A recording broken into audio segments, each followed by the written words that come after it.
Hi friends, welcome to Cinema Artist Best. Cinema Artist Bestல இப்போ நான் பார்க்க போகிற திரைப்படம் என்னென்னா கிராசிங். இந்த திரைப்படம் 2024 இது வந்து பார்த்திங்கன்னா ஒரு ஜார்ஜியா நாட்டு திரைப்படங்க. இந்த திரைப்படத்தின் ரைட்டர் அண்ட் டேரக்டர் சொல்லி பார்த்திங்கன்னா லெவன் அகின். இந்த திரைப்படத்தில் மிர்சா அர்புல்லி லியாவும் முதன்மை கதாபாத்திரம் பண்ணியிருக்காங்க. அப்புறம் லூகாஸ் கன்கன் ஆச்சியா அவரும் ஒரு முதன்மை கதாபாத்திரம் தான். அதே மாதிரி டெனிஸ் டுமால்னி எவ்ரிமா ஒரு சப்போர்ட்டிங் ரோல் பண்ணியிருக்காங்க. சரிங்க, கிராசிங் என்ன மாதிரி கதைகளும் பார்ப்பாங்க.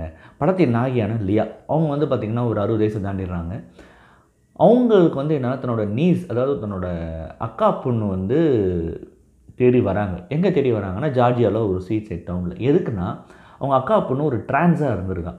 அவள் வீட்டை விட்டு சின்ன வயசுலேயே ஓடி போயிருக்கா. இவங்க யாரும், அதாவது அவங்க அக்காவும் சரி அவங்க அக்கா புருஷனும் சரி அதை சரியாகவே கவனிக்கல. இவங்களும் வந்து அதை பெருசாக எடுத்துக்கல. ஆனால் அவங்க அம்மா அவங்க அக்கா சாகும்போது கண்டிப்பாக நீ என் பொண்ணை கண்டுபிடிக்கணும் அப்படின்னு சத்தியம் வாங்கிட்டு செத்து போயிடுறாங்க. இப்போ அதனால் லியா அந்த பொண்ணை தேடி ஜார்ஜியாவோட ஒரு சீசைட்டில் இருக்க டவுனுக்கு ஒரு இடத்துக்கு வந்து தேடும்போது அங்கே என்னென்னா அவள் டர்க்கிக்கு போயிருக்கலாம் அப்படின்ற ஒரு உண்மை தெரிய வருது. ஸோ இப்போ என்னென்னா அதை யார் சொல்கிறான்னா ஆச்சின்ற ஒருத்தன் சொல்கிறான்.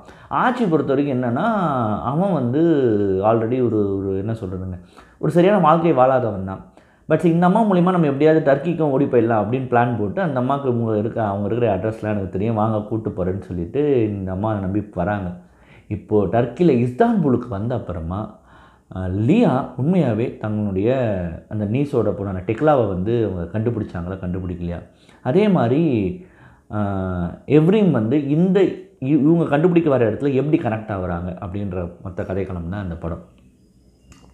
கிராசிங் பொறுத்த வரைக்கும் இந்த படம் வந்து ஆரம்பத்தில் ஒரு டைட்டில் கார்டோடு ஆரம்பிக்குது. அதாவது வந்து ஜார்ஜியாவுக்கும் டர்க்கிஷ்க்கும் வந்து பார்த்திங்கன்னா மொழி பேசுறதில் வந்து எந்த ஒரு இஷ்யூஸும் இல்லை, கிட்டத்தட்ட ஒரே மாதிரியான ஒரு இதுதான் என்ன சவுண்ட்ஸ் தான் இருக்குது அப்படின்ற மாதிரி படம் ஆரம்பிக்குது. பட் வேறஸ் அதில் வேணால் அது ஒன்றா இருக்கலாம். But coming back to the cultural point of view போது ரெண்டுமே டிஃப்ரெண்ட்டான ஒரு இடங்கள் அப்படின்ற ஒரு பாயிண்ட் தான் இந்த படம் வந்து ஆழமாக பேசுதுங்க. இந்த கதையை எடுத்துக்கிட்டு இப்போ என்னென்னா இந்த படத்தில் வந்து ரொம்ப டைரக்டர் என்ன ட்ரை பண்ணியிருக்காருன்னா ஓவராலாக இந்த கல்ச்சுரல் விஷயத்தை, கல்ச்சுரல் டிஃப்ரென்ஸை, கல்ச்சுரல் சிமிலாரிட்டிஸை சொல்லணுன்னு தான் முடிவெடுத்திருக்காரு. அதை வந்து ரொம்ப நீட் அண்ட் க்ளீனாக சொல்லியிருக்காருன்னு நான் சொல்லுவேன். ஏன்னா அவர் எடுத்துக்கிட்ட கதைக்கு இதுதான் ஜஸ்டிஸ் பண்ணியிருக்காரு. ஏன்னா இந்த கதையோட பாயிண்ட்டு பொறுத்த வரைக்கும் பார்த்திங்கன்னா அவங்க வந்து கண்டுபிடிச்சாங்களா கண்டுபிடிக்கலான்றது தான். ஆனால் இது பின்னில் பேக்ரவுண்டில் இதை டோட்டலாகவே அவர் வந்து அனலைஸ் பண்ணுறாரு, இந்த கல்ச்சுரல் டிஃப்ரென்ஸ் அண்ட் சிமிலாரிட்டிஸை.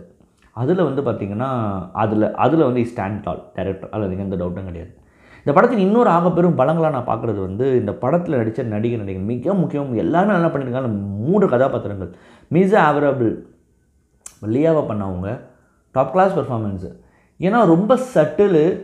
அதை தாண்டி என்னென்னா தான் நீஸை கண்டுபிடிச்சிடவும் மாட்டோமா, நம்ம தப்பு பண்ணிட்டோமே ஒரு காலத்தில் அப்படின்ற குற்ற உணர்வோடுவே அவங்க ட்ராவல் ஆகிற இடங்கள் இருக்குது பாருங்கள். அதை வந்து படம் ஃபுல்லாக கடத்திருக்காங்க. அது எண்டு ஷார்ட் வரைக்கும் கடத்திருக்காங்கன்னு சொல்லணும். That was remarkable performance from her. அதே மாதிரி லூகாஸ் கன்கன் இவர் வந்து நியூவாக இன்ட்ரடியூஸ் ஃபஸ்ட் ஃபிலிம் பிரிச்சிருக்கான் அந்த பையன். கிட்டத்தட்ட ஒரு 18-19 வயசு இருக்கும்னு நினைக்கிறேன். சூப்பரான பெர்ஃபார்மன்ஸ் ஃப்ரம் ஹிம் ஆல்சோ, சூப்பராக பண்ணியிருக்காப்புல. அதே மாதிரி டெனிஸ் டுமால்னி எவ்ரிமா பண்ணவங்க, அவங்க வந்து திருநங்கை, அவங்களும் இந்த படத்தில் ஒரு ரோல் பண்ணியிருக்காங்க. அவங்களோட பெர்ஃபார்மன்ஸுமே ரொம்ப நல்லா இருந்தது இந்த படத்தில் வந்து. இந்த படம் வந்து ரொம்ப ஒரு ஸ்லோ மூவிங் ஃபிலிம் அப்படின்றது எனக்கு சந்தேகம் இல்லை. பட் அதை தாண்டி என்னென்னா இதை விட்டுட்டு மற்றதெல்லாம் கான்சன்ட்ரேட் பண்ணுறாங்களேன்ற உணர்வு உங்களுக்கு தோணும். இதை விட்டுட்டுன்னு சொல்ல இதை பின்புலமாக வச்சு தான் இதெல்லாம் போகும். ஆனால் டேரக்டர் சொல்ல வந்தது இதுதான், அவங்களோட வாழ்க்கை எப்படி இருக்குது பாருங்கள், நீங்கள் நினைக்கிற மாதிரி அவங்க வாழ்க்கை கிடையாது, இந்த வாழ்க்கைன்றது எப்படிப்பட்ட வாழ்க்கையாக இருக்குது அப்படின்ற சொல்கிறதுக்காக தான் இந்த இவ்வளோ விஷயம் பண்ண மாதிரி இருந்தது. அதை வந்து டேரக்டர் நான் ஆல்ரெடி சொன்னது தான், அதை கரெக்டாக பண்ணியிருக்காரு தான் நான் சொல்லணும். நீங்கள் இந்த படம் பார்க்கும்போது அந்த உணர்வு ஏற்படலாம், என்னையா அதை விட்டு நீங்கள் இதெல்லாம் பேசுகிறீங்கன்னு சொல்லிட்டு. பட் அது இல்லை, அதோட ஒட்டிய விஷயங்கள் தான் இது அனைத்துமே அப்படின்றது தான் நம்ம இந்த இடத்துல ஏற்றுக்கணும்னு நினைக்கிறேன். இந்த படத்தில் வந்து எவ்ரிமோட கதாபாத்திரமும் சரி, அவங்க வந்து படித்தாலும் எப்படி பார்க்கப்படுறாங்கன்னு ஒன்று இருக்குது. ஒரு சொசைட்டியில் வந்து ஒரு நல்ல படிப்பை படித்து நல்ல டிகிரி வாங்கின இடத்துல கூட அவங்க எப்படி பார்க்கப்படுறாங்கன்ற இடங்கள்லாம் ரொம்ப நல்லாவே சொல்லியிருந்தார் டேரக்டர். அதே மாதிரி வந்து அந்த இஸ்தான்புல்குள்ளே நடக்கிற அந்த விஷயங்கள் எப்படிப்பட்டதாக இருக்குது, யார் எப்படிலாம் பார்க்குறாங்கன்ற ஒரு பாயிண்டெல்லாம் ரொம்ப அழகாகவே இந்த படத்தில் வந்து சொல்லப்பட்டிருந்ததுங்க.